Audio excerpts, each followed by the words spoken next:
Good morning students, welcome back to Maharaja Agrasen Ayurveda college. तो आज की क्लास हमारी एनाटॉमी, शरीर रचना और एनाटॉमी का जो हमने आयुर्वेद पोर्शन शुरू किया है उसका टॉपिक डाइजेस्टिव सिस्टम हमने शुरू किया हुआ है। Digestive system. और जब हम आयुर्वेद में हम बात करें तो अन्वय स्त्रोतस, अन्वय स्त्रोतस, जिसे महास्त्रोतस भी हमने बोला है।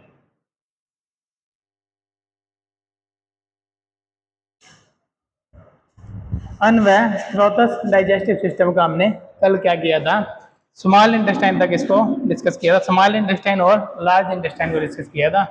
स्मॉल इंटेस्टाइन को हमने क्या बोला था, लघु अंतर भी बोल सकते हैं, शुद्ध अंतर भी बोल सकते हैं। और लार्ज इंटेस्टाइन जो है उसको बृहदांत्र बोल रहे हैं, यानी कि बड़ी आंत। तो छोटी आंत के तीन हिस्से अपने बताए थे, ड्यूडेनम, जेजुनम, इलियम, और इसी तरह से हमने लार्ज इंटेस्टाइन के तीन पार्ट्स बताए थे, सिकम, कोलोन और रेक्टम। ठीक है। और इसका हमने क्या आयुर्वेद के साथ कोरिलेट किया था। तो ड्यूडेनम को ग्रैनी बोला था, जेजुनम को मध्यांतरक बोला था, और इलियम को शेषांतरक बोल रहे हैं। उसी तरह हमारी सिक्कम, कोलोन और रेक्टम।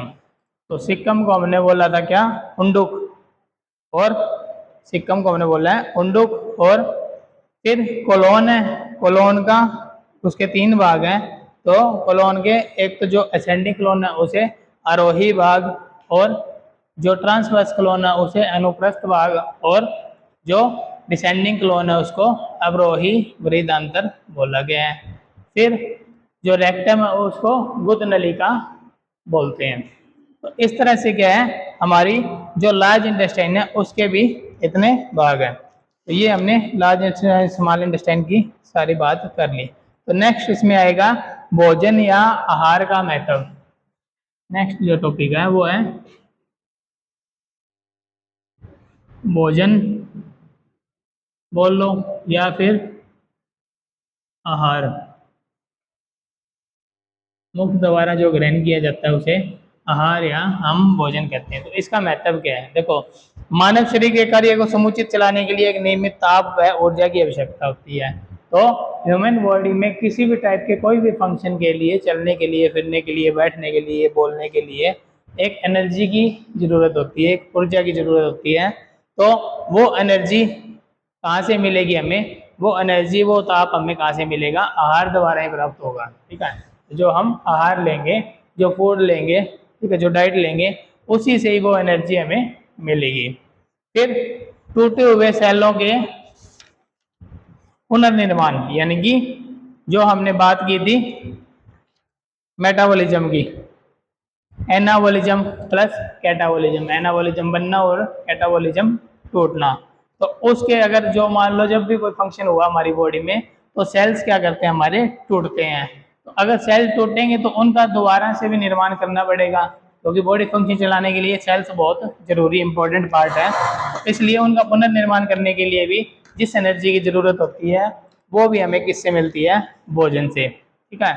और कोशाणुओं को कार्यशील बनाने के लिए भोजन आवश्यक है। तो जो सेल्स है हमारे या टिश्यू है उनको फंक्शंस करने के लिए भी क्या जरूरी है, भोजन अति आवश्यक है। तथा प्रत्येक जीवधारी के शरीर में नियमित आवश्यक क्रियाएं संपादित होती है। तो एक मिनिमम जो मेटाबॉलिज्म क्या है सभी व्यक्ति के शरीर में चलता है, और एक जो भी फंक्शंस होते हैं वो सभी शरीर में कंटिन्यू जो क्रियाएं होती हैं, जैसे रेस्पिरेशन है, डाइजेस्टिव है, या यूरिनरी सिस्टम, जितने सिस्टम चल रहे हैं तो वो कंटिन्यूस चलते रहते हैं। और उसको चलाने के लिए भी हमें क्या करना पड़ेगा, आहार लेना पड़ेगा, जिससे कि वो हमें ऊर्जा मिले। तो उनके संपादन में जिस ऊर्जा का व्यय होता है उसकी पूर्ति भोजन से हो सकती है। अतएव शरीर की वृद्धि व शक्ति के संचय के लिए आहार का, तो अगर हमारे शरीर को, बॉडी को ताकत चाहिए वो भी हमें आहार के थ्रू मिलेगी। और हमारी जो शरीर की ग्रोथ होगी, जो बॉडी की ग्रोथ होगी, वो भी किसके थ्रू होगी, वो भी होगी हमारी आहार से। फिर अब नेक्स्ट आ गया पाचन तंत्र की कार्य प्रणाली। तो नेक्स्ट टॉपिक हमारा है पाचन तंत्र की कार्य प्रणाली कि जो हमारा डाइजेस्टिव सिस्टम है वो किस प्रकार फंक्शन करता है। ठीक है, अकॉर्डिंग टू आयुर्वेदा। जैसे हमने मॉडर्न के हिसाब से तो पहले बात की थी, अब हम अकॉर्डिंग टू आयुर्वेदा भी देख लेते हैं। तो पाचन तंत्र की कार्य प्रणाली यानी डाइजेस्टिव सिस्टम की फंक्शन कैसे होता है। तो मुख में गए आहार को, जब हमने आहार ग्रहण किया है तो मुख में गए आहार को दंत, जीवा तथा लाला रस के सहयोग से निगरण योग्य बनाया जाता है। यानी कि जैसे हमने खाने का टुकड़ा लिया, मुंह में डाला, उसके अंदर फिर फंक्शन कहाँ से शुरू होगा, डाइजेस्टिव सिस्टम का फंक्शन क्या है, मैंने आपको पहले बताया, ओरल कैविटी से शुरू हो जाता है। ओरल कैविटी में क्या क्या है, दांत है, जीभ है, स्लाइवरी ग्लैंड है।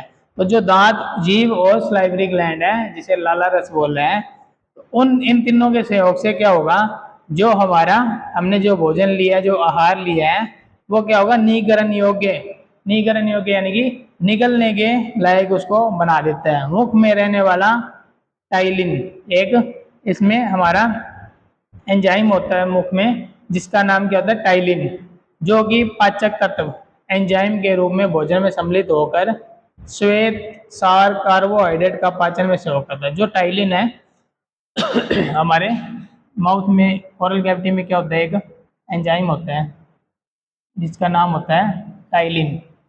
पी साइलेंट रहेगा, इसको अपन टाइलिन बोलते हैं। ये क्या करता है, पाचक तत्व के रूप में भोजन में सम्मिलित हो जाता है, भोजन के बीच में मिक्स हो जाता है पाचक तत्व के रूप में। ठीक है, फिर करता क्या है, किसको डाइजेस्ट करने का काम करता है, ये कार्बोहाइड्रेट को ये इसको डाइजेस्ट करने का काम करता है कार्बोहाइड्रेट। तो जब हमने न्यूट्रिएंट्स पढ़े थे, जब हमने पहले किसी क्लास में न्यूट्रिएंट्स पढ़े थे, उस न्यूट्रिएंट्स में मैंने आपको बताया था, न्यूट्रिएंट्स भी क्या है, दो टाइप के होते हैं। एक तो मैंने आपको बताया था मैक्रोन्यूट्रिएंट्स, और एक था माइक्रोन्यूट्रिएंट।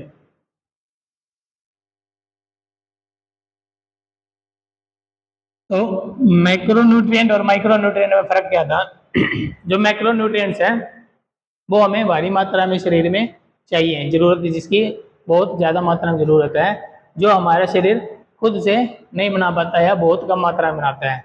और माइक्रोन्यूट्रिएंट क्या है, थोड़े कुछ मात्रा में हमें बाहर से चाहिए और कुछ हमारे शरीर भी बना लेता है। तो मेन हम जो भी डाइट लेते हैं उसके अंदर ये तीन चीज़ें होती है। मैक्रोन्यूट्रिएंट में क्या क्या आते हैं, तीन चीज़ें आती हैं हमारी। पहला तो प्रोटीन, प्रोटीन, सेकंड फैट, और कार्बोहाइड्रेट, कार्बोहाइड्रेट। तो हमारी बॉडी के फंक्शंस को चलाने के लिए ये तीनों चीज़ें जो है बहुत, ये तीनों न्यूट्रिएंट्स जो है बहुत क्या है, कंपलसरी है एक तरह से। ठीक है, ठीक है, बहुत जरूरी है। तो फिर इसके अंदर माइक्रो न्यूट्रिएंट्स में क्या आता है, बाकी जो भी हमारे विटामिन्स, विटामिन्स, मिनरल्स, ये सारे क्या है हमारे माइक्रो न्यूट्रिएंट में है। ठीक है, विटामिन जैसे विटामिन बी1 है, थाइमिन है, राइबोफ्लेविन है, कैल्शियम है, आयरन है। ठीक है, ये सारी चीज़ें अपनी माइक्रो न्यूट्रिएंट में है। मेनली हमें प्रोटीन, फैट, कार्बोहाइड्रेट। ठीक है, और जो हम डाइट लेते हैं रोजाना, जो रोटी सब्जी वगैरह खाते हैं, उसमें ज़्यादा, सबसे ज़्यादा अपने क्या, अपन लोग क्या करते हैं, नॉर्मल जो अपनी डाइट है, अपनी इंडियन डाइट है जो, उसके अंदर एक तो ये ज़्यादा खाते हैं अपन सबसे ज़्यादा। ठीक है, और एक ये ज़्यादा खाते हैं। ठीक है, तो ये दोनों चीज़ें तो अपन खा लेते हैं, अपनी डाइट में ज़्यादातर इंक्लूड होती है, ये अपन बहुत कम खाते हैं। ठीक है, प्रोटीन जो है, और ये क्या है कि हर फंक्शन में, पूरे बॉडी के हर सिस्टम में बहुत जरूरी चीज़ जो होती है वो प्रोटीन। ठीक है, और ये अपन सबसे कम लेते हैं। ठीक है, तो अगर प्रोटीन के रूप में हमारे घर में रोजाना या एक दो दिन बाद जब भी मान लो एक चीज़ ही बनती है, वो भी अपन खा के खुश नहीं होते, जैसे दाल है ना, दाल नहीं बनती है तो वो आप क्या है, वो खा के राजी नहीं होते ना, भी दाल नहीं खानी। ठीक है, तो उसी के अंदर ही प्रोटीन होता है। और तो प्रोटीन वाली चीजें आप ज्यादातर कम ही खाते हैं, ठीक है। या फिर प्रोटीन आप अगर नॉनवेज में देखो तो फिर चिकन में, मटन में, ठीक है, नॉनवेज में ज़्यादा मात्रा में पाया जाता है। फिर अगर आप वेजिटेरियन में देखो तो पनीर, दूध, है ना, और जो सोया सोया पनीर, सोया जो भी मतलब जो होती हैं सोयाबीन की जो चीज़ें, सोयाबीन की बड़ियाँ, तो इन सब चीज़ों में क्या हमारे प्रोटीन रहता है, ठीक है। तो इस तरह से क्या हमारी डाइट में ज़्यादातर होता है कार्ब और फैट, ठीक है। तो ये मैक्रोन्यूट्रिएंट में आ गया सबसे ज़्यादा जो चाहिए, और यही मेन तीनों चीज़ें अपने बॉडी के फंक्शन के लिए होती हैं। बाकी जो ये है विटामिन और मिनरल ये थोड़ी थोड़ी मात्रा में हमें चाहिए। आ गया अपना, हाँ, तो ये क्या करता है, जो टाइलिन नाम का ये एंजाइम हमारे मुख में होता है, ये क्या करता है, कार्बोहाइड्रेट का पाचन करने में सहयोग करता है। तो टाइलिन को ही लार या लाला रस या लाला स्राव कहते हैं। जो ये टाइलिन है ना, इसी को ही लाला स्राव कहते हैं। यह लाला ग्रंथियों का स्राव है। लाला स्राव क्यों बोले हैं, लाला स्राव बोले हैं इसको, इसने सलाइवा को। लाला स्राव किसको बोलते हैं, वो सलाइवा जो हमारा थूक है। और किसके द्वारा ये रिलीज होता है, कौन इसको निकालता है, कौन बनाता है, सलाइवरी ग्लैंड्स, ठीक है, जो हमारे चिक्स में, ठीक है, सबलिंगुअली और पैरोटिड ग्लैंड्स हैं, जैसे सलाइवरी ग्लैंड से जो बोलते हैं वह, ठीक है, जो सलाइवा बनाती है, जो लाला स्राव बनाते हो सलाइवरी ग्लैंड है। तो यह जिसको हिंदी में क्या कहते हैं हम आयुर्वेद में, लाला ग्रंथियां, ठीक है। फिर भोजन कहाँ जाता है, कंठ में, ठीक है। फिर भोजन जाता है कंठ में, ग्रसनिका में। ग्रसनिका क्या है, ग्रसनिका क्या होती है पूजा,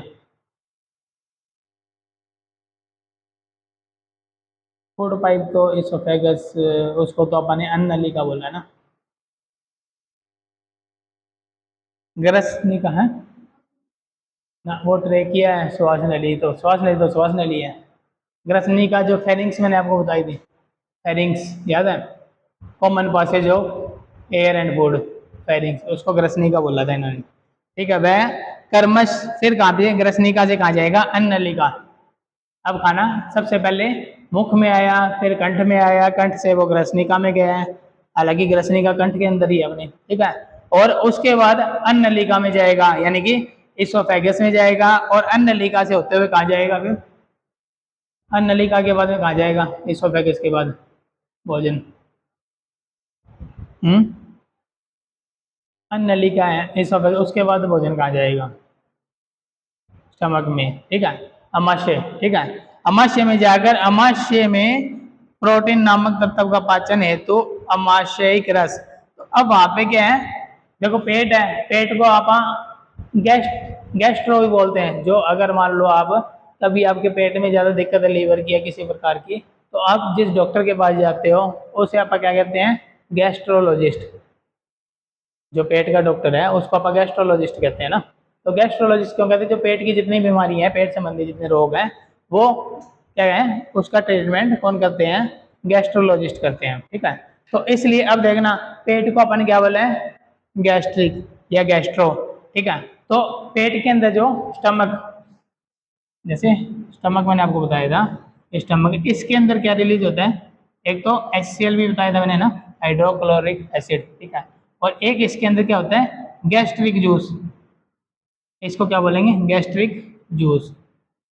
क्योंकि जो है पाचन के लिए, वैसे तो मुख से शुरू हो गया, फिर ज्यादा पाचन शुरू होगा कहाँ पे, स्टमक में आगे। तो यहाँ पे क्या होगा, पेट के अंदर हमारे गैस्ट्रिक जूस होगा, ठीक है। अमाशयिक रस जिसको बोलते हैं, गैस्ट्रिक जूस को अपन आयुर्वेद में क्या बोलेंगे, अमाशयिक रस। अमाशयिक रस इसलिए बोले क्योंकि अमाशय के अंदर ये पैदा हुआ है, और मॉडर्न साइंस में इसको हम क्या बोलेंगे, गैस्ट्रिक जूस, ठीक है।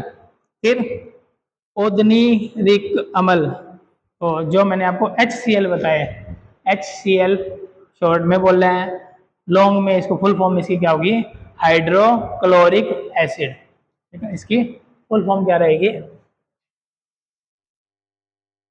हाइड्रोक्लोरिक एसिड, इसे शॉर्ट में अपन HCl बोलते हैं, ठीक है।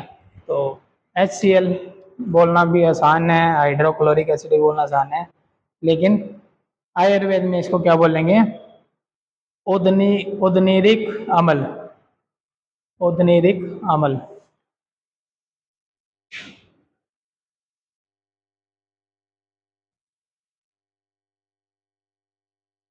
अमल, अमल किसको कहते हैं? एसिड को। एक अमल तो हमारा जो रस में था, मधुर, अमल, लवण, ठीक है, अमल खट्टे को भी बोलते हैं ना हम। तो ये क्या है? उदरीनिक अमल बोल रहा है। अमल है तो इसका मतलब क्या है?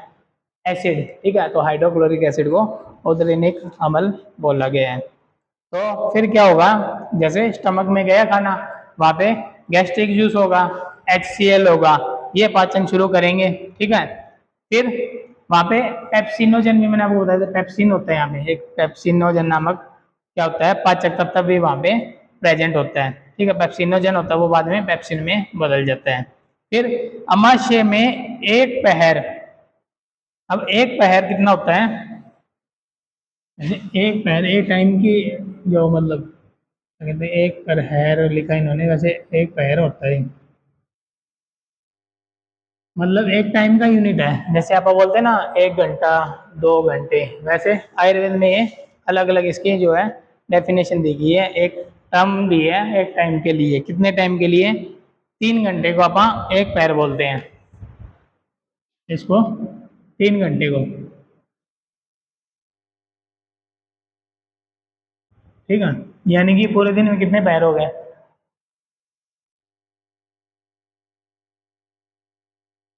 8 पैर हो गए, है ना। अगर 24 घंटे की बात करें, आप पूरे दिन की बात करें, तो 8 पैर हो गए ना। 3 घंटे का एक पैर बताए गए हैं। फिर तो लगभग ये आहार क्या होता है? द्रव्य रहकर शनि शनि शुद्धांतर में, तो कहते हैं 3 घंटे लगभग ये कहाँ रहता है? अमाशय में, स्टमक में। जैसे मैंने आपको पाचन का टाइम बताया था ना, लगभग 4 घंटे, लगभग 4 घंटे में अपना खाए हुए का पाचन हो जाता है, ठीक है। अगर आप क्या है कि जो हमने ये क्या कहते हैं, हमारे जो शास्त्र अनुसार अगर हमने भोजन किया है, ठीक है, बताए हुए, जैसे एक हिस्सा, जैसे एक हिस्सा खाने का, एक हिस्सा पानी का, इतना खाली छोड़ दिया हवा के लिए। फिर अपना क्या है, प्रॉपर 3 घंटे 4 घंटे में क्या है, खाना खाने का पाचन हो जाएगा।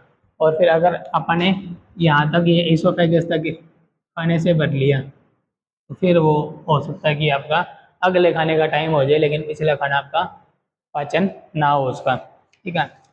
तो अब क्या है, उसके अंदर क्या कह रहे हैं, 3 घंटे का लगभग यह आहार द्रव्य रहता है। उसके बाद शनि शनि, शनि शनि का मतलब क्या कह रहे हैं आयुर्वेद में? धीरे धीरे, है ना। शनि शनि संस्कृत में बोलते हैं धीरे धीरे को। ये कहाँ जाता है फिर? स्टमक, अमाशय से फिर कहाँ जाएगा ये भोजन अपना? इसका ये मानो 50% पाचन हो जाएगा। अभी क्या ये अर्ध पक्व है, ठीक है, यानी कि आधा पका है। फिर ये जाएगा भोजन अपना शुद्धांतर में, ठीक है। शुद्धांतर कौन सी अपनी? शुद्धांतर, शुद्धांतर। ये पकवा, जो पकवा जो अपने स्मॉल इंटेस्टाइन बोल रहे हैं, ठीक है। ये आपको पता है कि सीरीज याद रखने के लिए आपको डायग्राम याद रखना पड़ेगा, ठीक है। डायग्राम अगर आपको याद होगा तो ऑटोमेटिक आपको पता लगेगा कि खाना पहले यहाँ आया, फिर यहाँ गया, फिर यहाँ आया, ठीक है।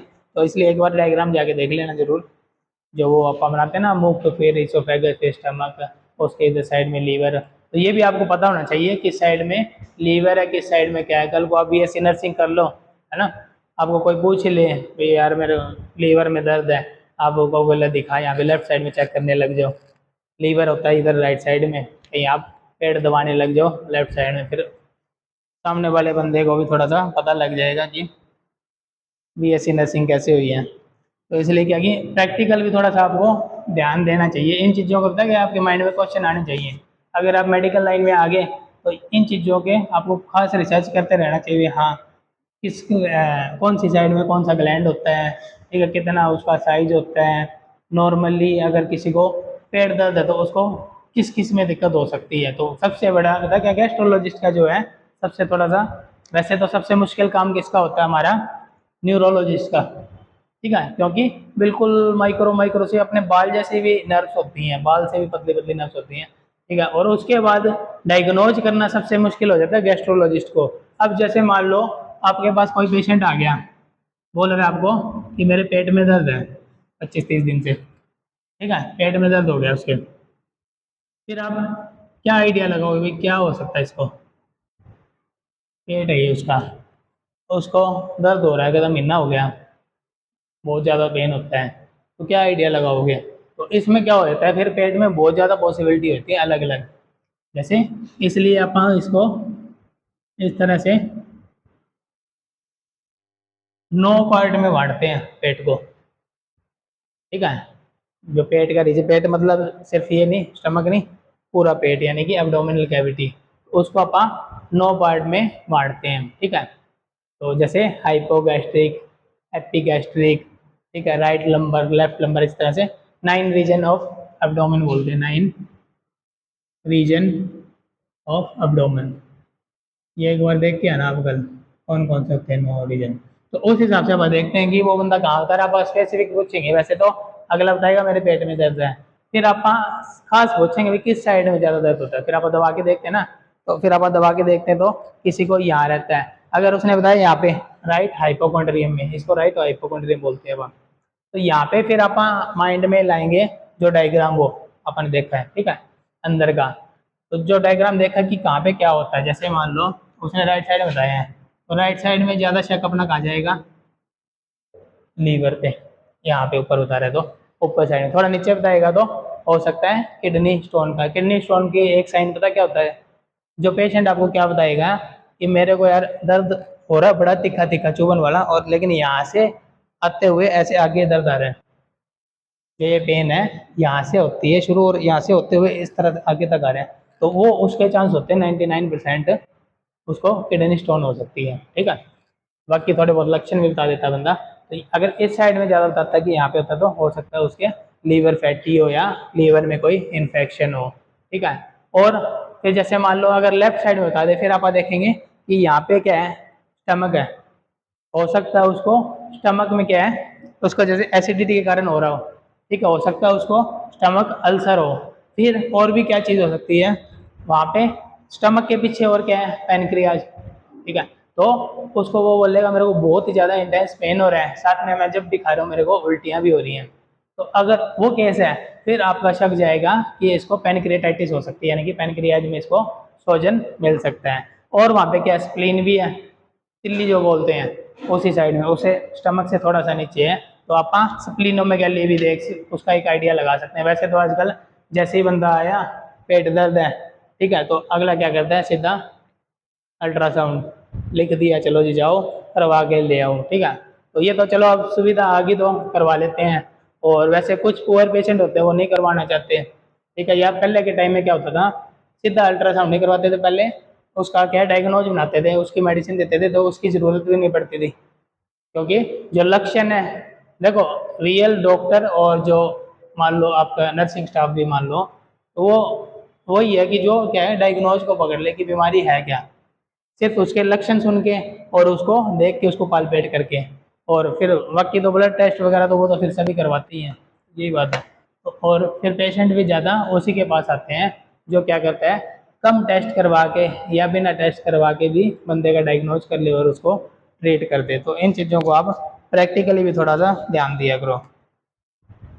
अब अपना आ गया नेक्स्ट, तो 3 घंटे रहने के बाद धीरे धीरे आएगा शुद्धांतर यानी कि पक्वाशय में चला जाता है, वहां उसे क्या करते हैं। अब जब मैंने आपको कल बताया था कि जो हमारी स्मॉल इंटेस्टाइन है वहां पे कौन कौन से जूस आ रहे थे पाचन वाले, वहां पे कौन कौन से जूस आ रहे थे, कौन कौन पचा रहा था,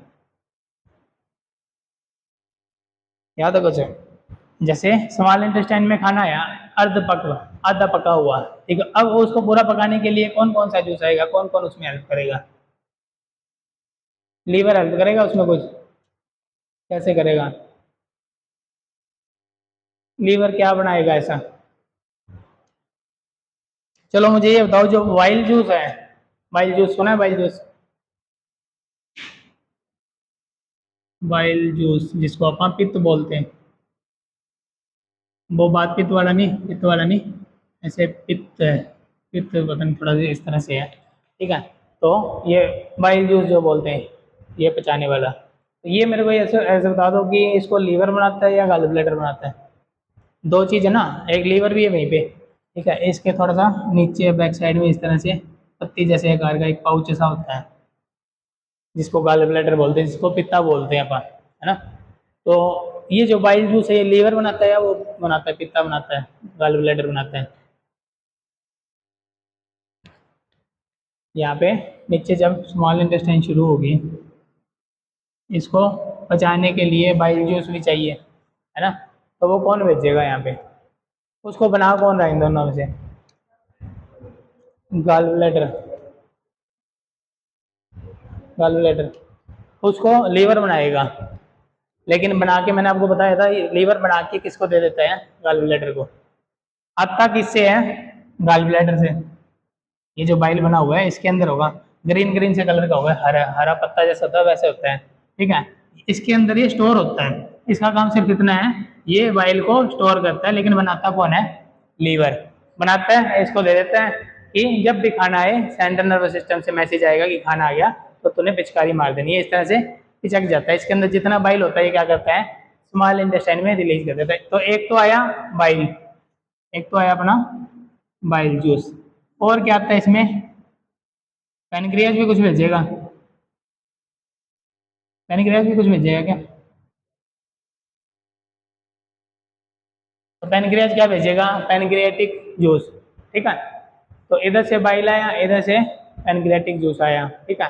तो ये दोनों क्या होगा, ये जो बाइल आएगा ये किसके थ्रू आएगा, यहाँ से गॉल ब्लैडर से आ रहे हैं, लेकिन जो पाइप है उसको क्या बोलेंगे, बाइल डक्ट। और फिर पैनक्रियाज भेज रहा है, पैनक्रियाटिक जूस किसके थ्रू भेजेगा, पैनक्रियाटिक डक्ट, ये पैनक्रियाटिक डक्ट के थ्रू भेजेगा। फिर इन ये दोनों डक्ट क्या होंगी, एक जगह मिल जाएंगी। जैसे इधर से तो बाइल डक्ट आई, इधर से पैनक्रियाटिक डक्ट आई, फिर ये इधर मिल गई। अब एक ही होगी, ये एक ही रास्ता बन गया इनका, ये जाएगी जो स्मॉल इंटेस्टाइन में। अब इसको क्या बोलेंगे आप, सीबीडी। सीबीडी का मतलब कॉमन बाइल डक्ट, यानी कि बाइल जूस और पैनक्रियाटिक जूस दोनों मिलके कहाँ गए, स्मॉल इंटेस्टाइन में, और जिसके थ्रू गए हैं उसको क्या बोला हमने, कॉमन बाइल डक्ट। फिर अपना नेक्स्ट क्या गया, हाँ वहां उसे अग्नाशय ग्रस, तो पैनक्रियाज को हमने हिंदी में क्या बोला है, अग्नाशय, तो उसको पैनक्रियाटिक जूस को क्या बोलेंगे, अग्नाशयिक रस, ठीक है। मिलता है। तथा पाचक पित्त, जो वाइल है उसको हिंदी में क्या बोला अपने, पाचक पित्त, ठीक है, पचाने वाला। तो इन दोनों पित्ताशय में आकर मिलता है। अमाशय में अर्धपचित हुए आहार का पाचन यहाँ होकर, ठीक है। फिर अर्धपचित जो पाचन है, जो खाना आया, आहार आया है, वो स्मॉल इंटेस्टाइन में पूरा पकेगा। फिर यहाँ पाचन होकर लेई काइम का निर्माण होता है। काइम क्या है, वो जो मैं आपको बताया था इंटेस्टाइन के अंदर फिंगर लाइक स्ट्रक्चर होते हैं, ऐसे वो ऐसे ऐसे हिलते रहते हैं फिंगर लाइक, उसका काम क्या, अब्जॉर्प्शन, अब्जॉर्ब करना किसी चीज को। तो काइम का निर्माण होता है जो कि आगे शुद्धांतर में सरकता है, वहां उसे आंतरिक रस। तो फिर इसमें से क्या है, यहाँ पे जो अब्जॉर्ब होने वाली चीजें होंगी कुछ यहाँ पे हो जाए, फिर जो बच गया बाकी जो पाचन के लिए रह गया, फिर वो आगे जाएगा लार्ज इंटेस्टाइन में, ठीक है। जब लार्ज इंटेस्टाइन में जाएगा तो वहां पे क्या होगा, आंतरिक रस बोलते हैं जिसको, शुक्कस एंट्रिकस। एक और वहां पे जो लार्ज इंटेस्टाइन में होगा उसे बोलेंगे अपन शुक्कस एंट्रिकस। इस नाम का क्या होता है, पाचक तत्व होता है। किसमें, बड़ी आंत में, ठीक है। तो इस नामक तत्व का शेष अपक्व अंश का पाचन कर देता है। फिर जो भी बच गया उसका पाचन ये कर देगा। फिर आंतों की मांसपेशियां क्या होती हैं, कर्मश फैलती हैं, सिकुड़ती हैं और भोजन को आगे बढ़ाती हैं। ऐसे ऐसे मतलब डायस्टेलिक मूवमेंट जो बोलते हैं, कभी ऐसे सिकुड़ती हैं कभी खुलती हैं, तो जैसे कि जो खाने का जो बचा हुआ जो पार्ट है वो भी आगे जाता रहे, ठीक है।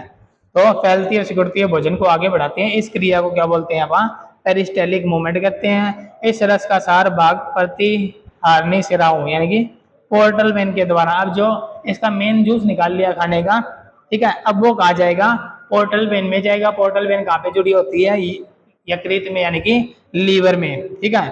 फिर तथा व्यर्थ जलीय अंश का शोषण बलिदांतर में होता है। जो मान लो एक्स्ट्रा पानी है उसका शोषण कौन कर लेगा, अपनी बढ़ियात कर लेगी तथा शेष कीट अंश भाग को बड़ी तंत्र के मलाशय भाग में पहुंचा देते हैं। फिर जो बाकी मल बचा है उसको कहाँ ले जाएंगे, हमारे जो है रेक्टम के अंदर, जो कि मल द्वार से शरीर के बाहर निष्कासित कर दिया जाता है। उक्त भोजन को मुख से ग्रहण करने से लेकर मल विसर्जन तक की क्रियाओं को पूर्ण होने में 22 घंटे पूर्ण हो जाते हैं। ठीक है, मल बनने तक में 22 घंटे लग जाते हैं। ठीक है, चलो फिर आज की क्लास में इतना ही, पानी वगैरह पी लो, फिर नेक्स्ट क्लास शुरू करते हैं। Thank you. इसको बंद कर दो ना।